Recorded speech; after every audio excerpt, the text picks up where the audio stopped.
Hello everybody and good morning. Welcome to the MLM Lunchtime Leadership Show. As you can see, Jeff is not here yet, but he will be here shortly. So before we get started, we're going to go ahead and invite a few people onto here. Hope everybody had a great weekend and had a good Father's Day. I know there's still a few restaurants that still haven't opened up yet, but hopefully you guys still enjoyed it just the same.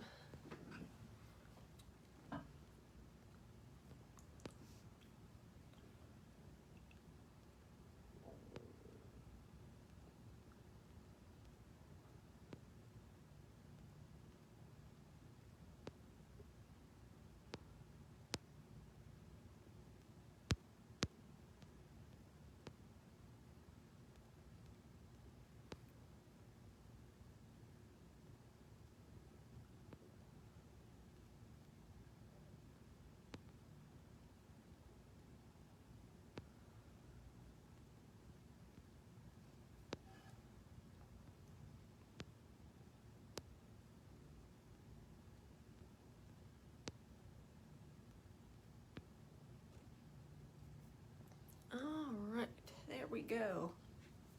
All right, so we're on chapter 7 of John Maxwell's book, Failing Forward. So, is the past holding your life hostage? So the problems of people's past impact them in one of two ways. You're either going to break down or you're going to have a breakthrough. So there's 5 characteristics that are signs that people haven't got over their difficulties. Number 1 is comparison. If you hear people continually talk about how much harder they have it than anyone else, chances are they haven't allowed themselves to really move past that. And it's always a competition of who's been through worse. People go through a lot of stuff. Everybody's situation is different, but it is not a contest of who has had it worse. Number 2, rationalization, believing that there are good reasons not to get over the past difficulties.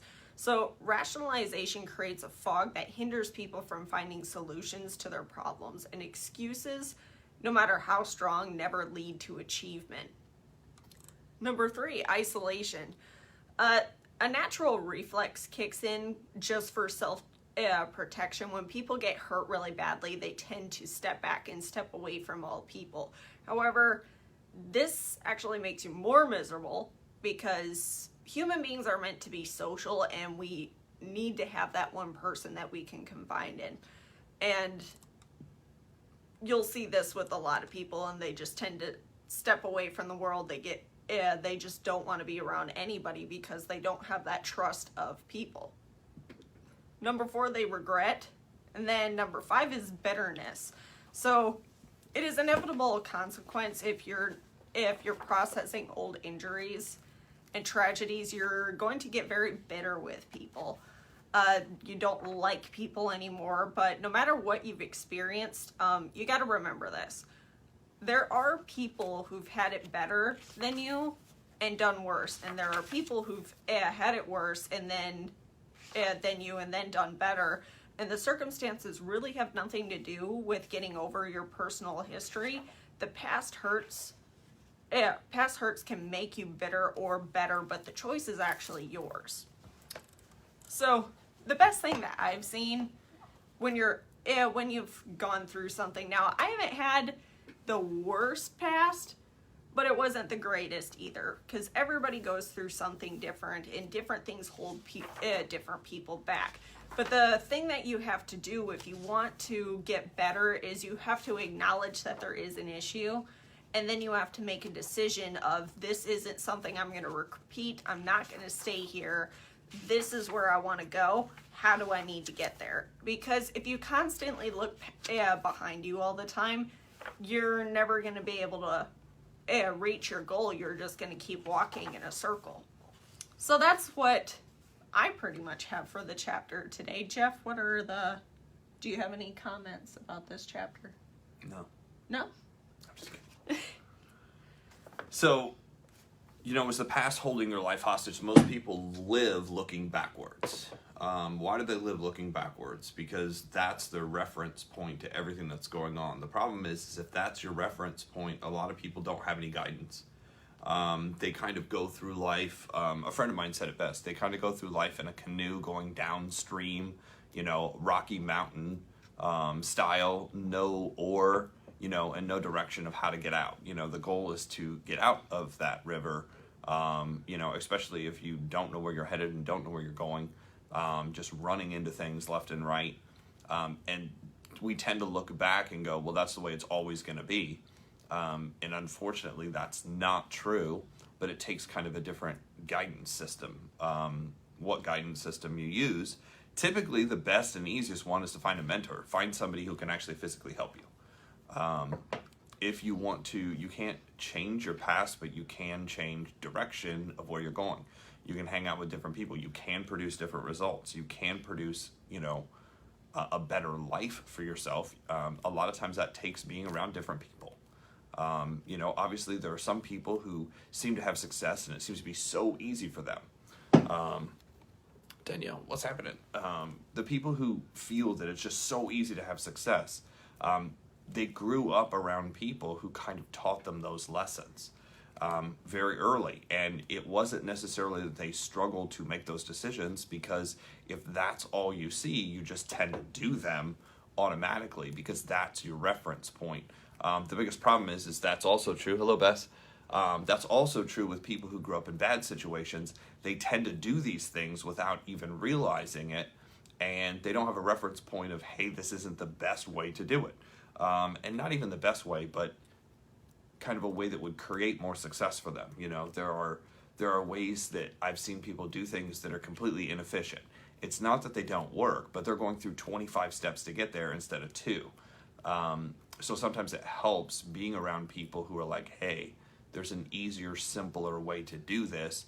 But the question is are you open? So anytime you see somebody who basically is struggling with their past, the question that I was taught by one of my coaches is before you give instruction, before you tell people what to do, you have to ask permission.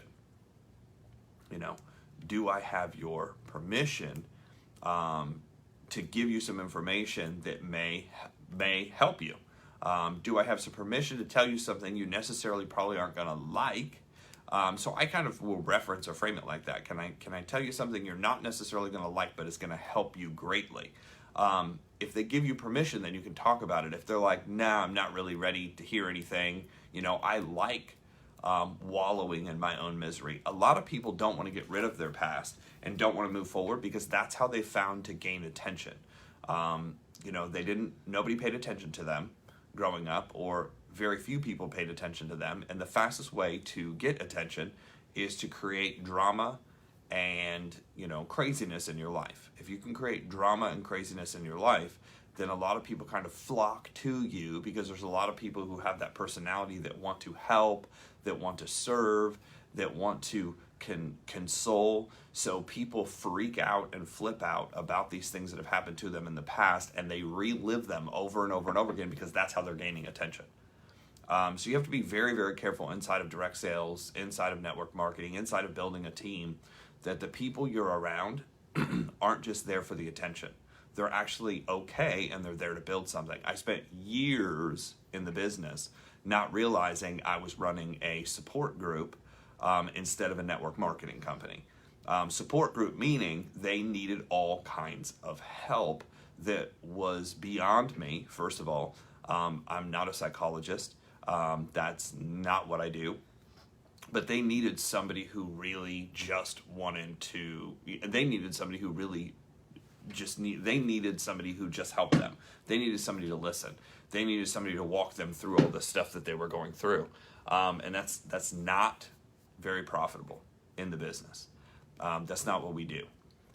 Not that you can't help out, but that's why there's a system in place. That's why you read books. What I eventually learned how to do is say, okay, that's interesting, that's what you're going through. I've seen that before.